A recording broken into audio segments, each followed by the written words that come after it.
Yo, yo, yo, what is up, everybody? Modz here, and today I'll be bringing you guys a brand new tournament difficulty speedrunning guide.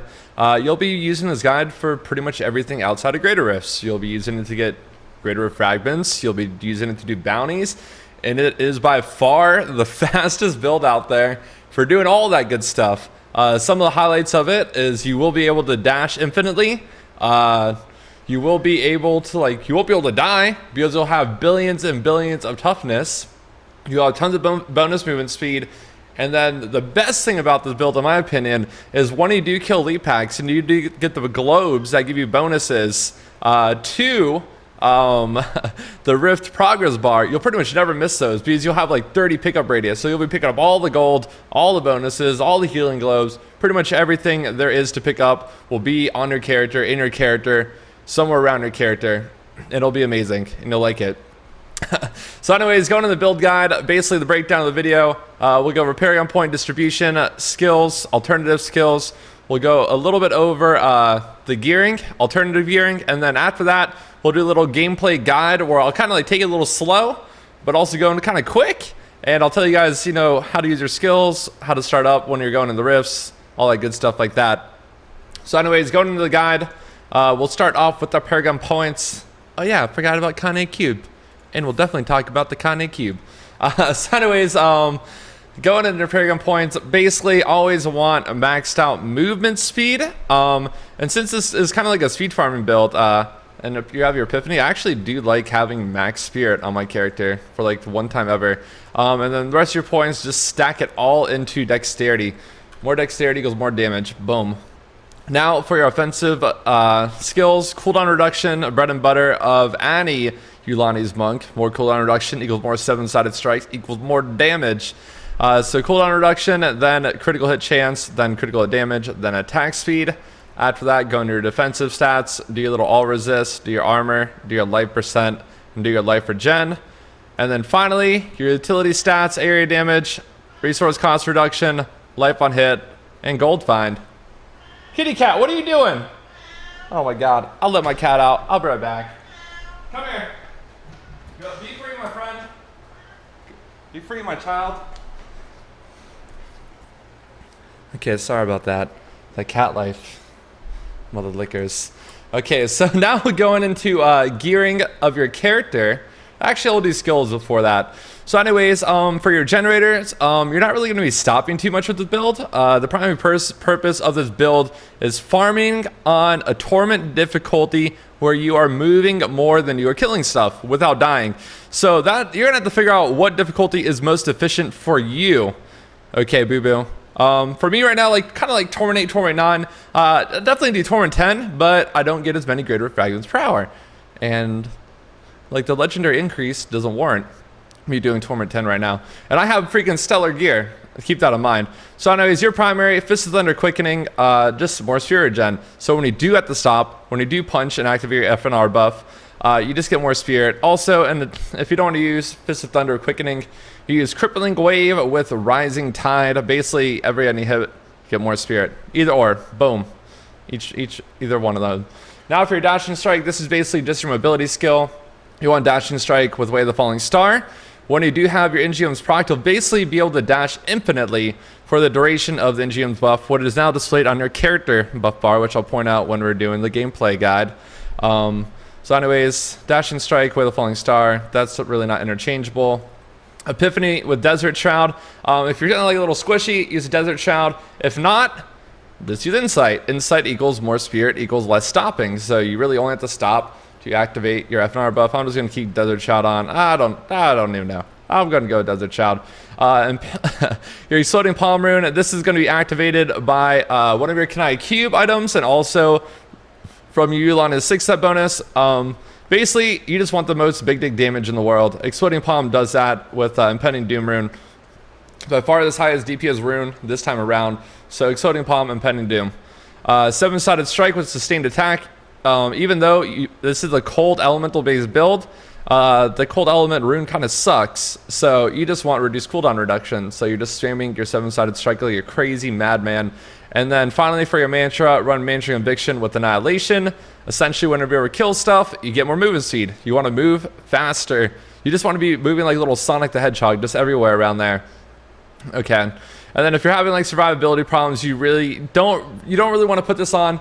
If you're having survivability problems farming the Torment difficulty, bump it down. Don't overdo it. You're supposed to be speed farming. You're not supposed to be going for ranking in your Torment level rifts, taking 20 minutes to do them. You want these things to be quick. You want like 5-minute rifts, boom, boom, boom, just like rapid fire. But if you are having some survivability problems, you go with the mantra of salvation with agility. Now going into your passive skills, Harmony, basically bread and butter, more all resist, more survivability, fleet-footed, more movement speed, momentum, since you always be moving, just gives you 20% damage boost. And then for determination, when there's a bunch of mobs around you, you get 20% more damage, which there should always be that many mobs around you. And then for my Hellfire Amulet, I do have Beacon Etar. So if you don't have like a Hellfire Amulet, make sure you drop Fleet-footed. Fleet-footed is not really necessary at first. Just run Beacon Etar. So that's what your skill passive setup is going to be. But since I have Beacon Etar and a nice little Hellfire Amulet, I'm putting on Fleet-footed. Also, I forgot to mention this, in the info section there will be a written Diablo fans guide going over the stat breakdown of every single thing, alternative gear setups, alternative skills, Kanai cube variations, all that good shit. So that is it for the passives. For your follower, if you are playing solo, which you never should be, especially in group play, I don't know, you just use enchanting favors so your follower can't die, Thunder Fury, your ward, your Essa Johan, it helps like group up mobs. You use your BK Wedding Band, it has like a little life drain scales, and then Freeze of Deflection, which when mobs attack your follower, they freeze. Basically just want heal, loyalty, charge, and then inspiration 1.1. It's like a 1.1 multiplier on your spirit generating attacks. Now, going into our skill set, basically the items we are going to be using. Basically, you just want Uliana's 6-set bonus. It's boots, it's pants, it's gloves, shoulders, helmet, and chest. This build is based around damage multipliers of critical hit chance, critical hit damage, and cooldown reduction. So let's say for your gloves, you basically want to look at them like this, dex, crit chance, crit damage, cooldown reduction with your stacking resist. Shoulders, basically just want your cooldown reduction, your dex bit, cooldown reduction, your all resist. You don't want 7-sided strike damage on your shoulders. It's not really that big of a damage increase. It does like 15% 7-sided strike damage. It does sound like a lot, but it really is not a lot. For your helmet, you want your dex, critical hit chance, exploding palm damage. Exploding palm damage, really, really important. Make sure you got your socket. Make sure you got your secondary stacking resist. And your helmet, I usually just run a ruby in it. Or not a ruby, a diamond. Rubies really don't give that much experience in torment levels. So you can run either or though, whatever you want. If you want a little more experience, throw in a ruby. We'll want a little more cooldown reduction so you move a little quicker. Throw in a little diamond. Bam. Now going for your chest, a little dex, little vit, light percent or reduction from elites, your secondary stacking resist. Life after kill is nice, but preferred is either reduction for melee attacks or reduction for range attacks. Make sure you get that triple socket. For your pants, just a little dex, little vit, secondary stacking resist, get those double sockets, and always make sure as soon as you can, get those max level gems in your gear. Boom. Use like the Kanai cube recipe. If you don't have like all the emeralds, just go to your little Kanai cube and go to, I don't even know where it's at. It's right here. Convert gems. You go to like squirt the pedal in Act 2. So you just take 9 of any gem. You grab the gem, that essence that you want, and then you craft it up. You should have max level gems. They're good. Trust me. And then for your boots, basically you want your dex, exploding palm damage, vit, light per second, secondary stacking resist, and that is going to finish out your Uliana set. Now going into the important pieces of the speed farm and spec. First thing is focus and restraint. You'll probably see this in every single build. It's absolutely amazing. If you're using a generator and your spender, which we are in this build, we have Fisted Thunder quickening, or if you're using crippling wave, that'll proc one of them, and then you have your 7-sided strike that procs the other. They're 50% damage multipliers individually, and it equates to 125% damage increase. Okay, so make sure you get that focus and restraint. Since this is a critical hit chance based build, it's going to want to look like this: a dex, crit chance, cooldown reduction, stacking resist. Make sure you got those sockets for those legendary gems. Your legendary gems are the shiznit. And then same thing over here. If you don't really have an ancient one, you can actually go like crit damage, crit chance, cooldown reduction. That would be the dream. But those are really, really hard to get. I never see them ever. And then for your amulet, you obviously want a Hellfire Amulet. Hellfire Amulets are amazing. Little dex, little crit chance, little crit damage, stacking resist. Make sure you got like a good additional passive. Make sure you get that socket. If you don't have a Hellfire Amulet, you could use one of these babies. Not with these stats though. Flavor Times, they have 5 properties. Or basically any amulet that has damage multipliers. You do not want to, you actually, like, so for example, stat-wise, you do not want to be running around with a ghetto health or like a ghetto amulet that looks like this. Like if there's no damage multipliers on your amulet, you do not want it. You just throw that shit back into the wild. Okay, that's the wrong thing. That's really good. I shouldn't be dropping on the ground. So anyways, make sure your amulet does not look like that. Make sure it has like some type of damage multipliers that look like this. Okay. It's very, very big. I see a lot of times people that run around with Hellfire Amulets or like some type of like resist amulet that has the most ghetto stats in the world that really does nothing for the character at all. Just because it has like a cool affix on it. Unless you're into role playing, you could use that. Now going into the other things that really like make this build stand out is NGMs. This introduced like a patch ago. Basically your skills are reduced in a range. It's from 18 to 10 seconds or 15 seconds. Mine is kind of not the best, it's 9 seconds, but it works. This is basically going to allow you to spam your dashing strike infinitely and almost use your 7-sided strike infinitely, because 7-sided strike, the way it functions now is the cooldown of the skill starts after the final hit. It doesn't start like before. So before you're just able to like spam it infinitely, you're not able to do that anymore. So NGMs is the first thing. You definitely want that. And then for your offhand, I prefer Lion's Claw just because it's more hits. If you don't have a Lion's Claw, you can also use the Fist of Ass. The main thing about this, which is important, if you don't have an ancient one, that's fine. The biggest thing is getting the exploding palm on death explosion as high as possible. You want it close to 100%. If you have like a 2k damage non-ancient one with like 100%, and then you have like an ancient one like with this damage range but only has like 75%, your non-ancient one is actually going to give you more damage than the ancient one. So make sure that EP damage is really, really high. Now going into the last thing is Gold Wrap. Gold Wrap, essentially what it's gonna do is every single time you pick up gold, it's gonna give you armor. It's essentially gonna give you infinite toughness, because you're gonna be using this gem whenever you kill an enemy. It causes an explosion of gold. Okay, so explosion of gold. It's also gonna give you another movement speed increase, because I just keep on iterating. You want to be moving as quick as possible. So make sure you proc that right off the bat. So Boon of the Hoarder to proc your Gold Wrap. Next gem, Bane of the Trap, just a damage increase. Always amazing. And then and it procs itself. A lot of people don't know that when you unlock the level 25 property of the secondary, it is going to proc itself. Now going to your final gem is Bane of the Powerful. Bane of the Powerful, basically damage boost for X amount of second based on your gem level, and then also increase damage to elites, which you absolutely need. Well, let's say you don't really want to run the Boon of the Hoarder setup. You can use, like, let's say this thing right here, like these belts, right? And then you just run your Goguka Swiftness, right? So if you don't want to use the Gold Wrap build, which I'd definitely suggest using, if you have it, use it. If you have a Boon of the Hoarder, use it. Make sure it's rank 25 at least. Don't have using that, use a Witch and Hour. Witch and Hour's nice damage increase. And then if you don't have a Witch and Hour, use the Binding of the Lost. Basically damage reduction when you use your 7-sided strike. So if you're having some survivability problems, slap that baby on.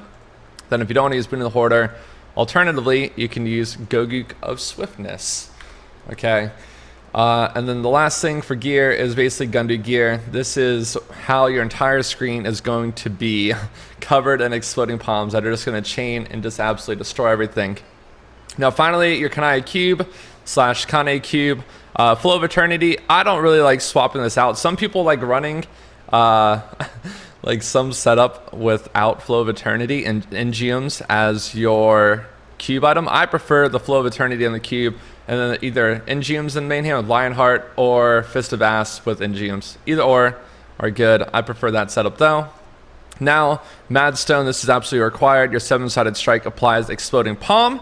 So basically, as soon as you 7-sided strike, you hit with your 14 strikes, right? 14 strikes compared when you're using your fist, you only use 7. It applies your Exploding Palm to all the targets around it. And this ring right here is what kind of puts everything together. It's an average band. It comes from Act 3 bounties. Every single time you pick up gold, you increase your gold and health pickup radius by 1 for 10 seconds, stacking it 30 times. So when you're running through corridors, basically everything that drops on the ground is going to become yours. And what this is really good for, compared to like other speed farming builds where you don't use Avarice Band, is when you kill elite packs, you get these little globes, and they give a lot of a lot of progress on your bar. You always miss those, so it takes a lot longer to get to the garden than you normally would. So basically, throw this baby in, and make sure you pick up all the goodies that you need to get in order to get the Rift Guardian as quickly as possible, and get as many Greater Rift Keystones as possible. If you don't have an Avarice Band, you can use a convention development since we are using a critical hit chance build. So that's gonna be the setup. Now going into the Greater Rift, I'm actually gonna I'm gonna go kind of slow, and I want to tell you guys like exactly how you start it. So let's go. Let's hope we get a good rift so we don't like embarrass ourselves. So when we open this Nephilim Rift, they're free nowadays. They don't cost anything. Just pop it open in the fragment. I prefer Act 1 because it's a lot more efficient. When you go to like gamble, you just like go to Kadala, and then you like go here to salvage instantly. Like the walk is like 2 inches. It's not far at all. So first thing you want to do when you get in the rift, as soon as you get into the density, you want to make sure that your Desert Shroud with Epiphany is active, right? And the next thing you want to do is kill some mobs so you get that pickup radius, right? So we're just going to kill some mobs real quick. We're going to get our pickup radius. Okay, we got our pickup radius. We got 31 pickup radius now. So basically everything that drops on the ground is ours. We're going to make sure to Epiphany on cooldown. We're going to make sure to use our Dashing Strike for mobility. And we're just going to run around while we're doing this and auto-attacking, right? You just auto-attack. And now, what we did right there, that's our first elite kill. First elite kill is going to proc our Bane of the Powerful, and it's also going to proc our NGM. So right now, we're basically moving around like the craziest crazy man in the world, right? And we have to re-pick up our gold, be like kind of stop there.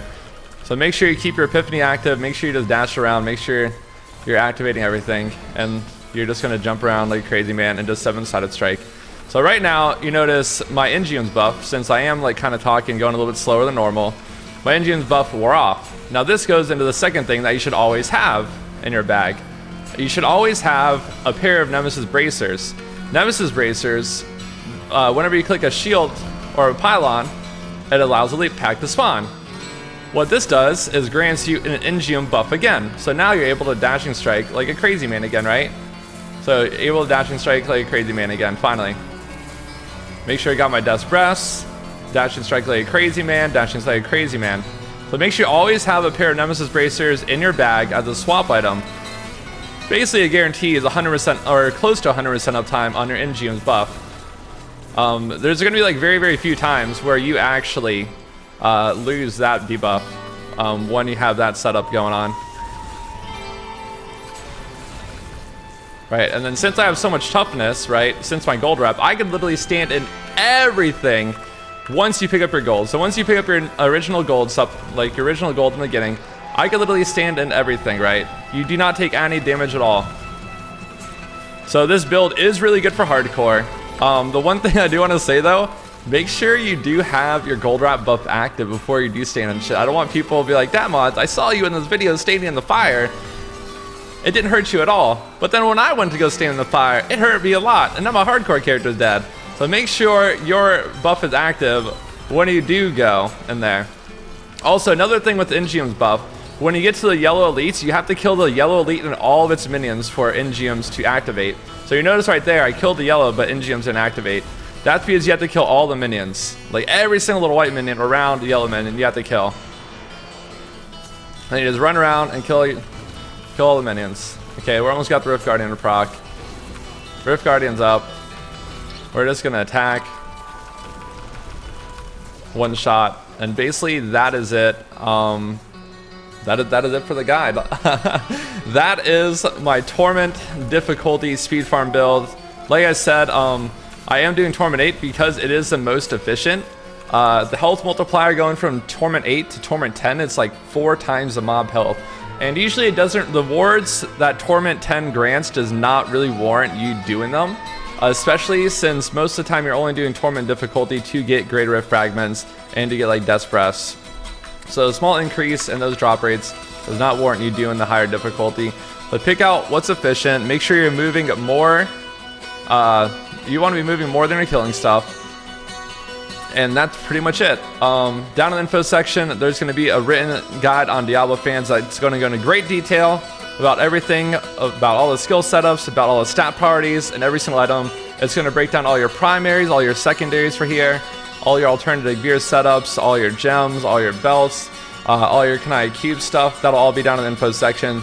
So anyways, thank you guys for watching, and hopefully you enjoy the quickest Torment Monk Uliana's farming build in the world right now. But anyways, happy farming and good luck in Season 4. Modz out.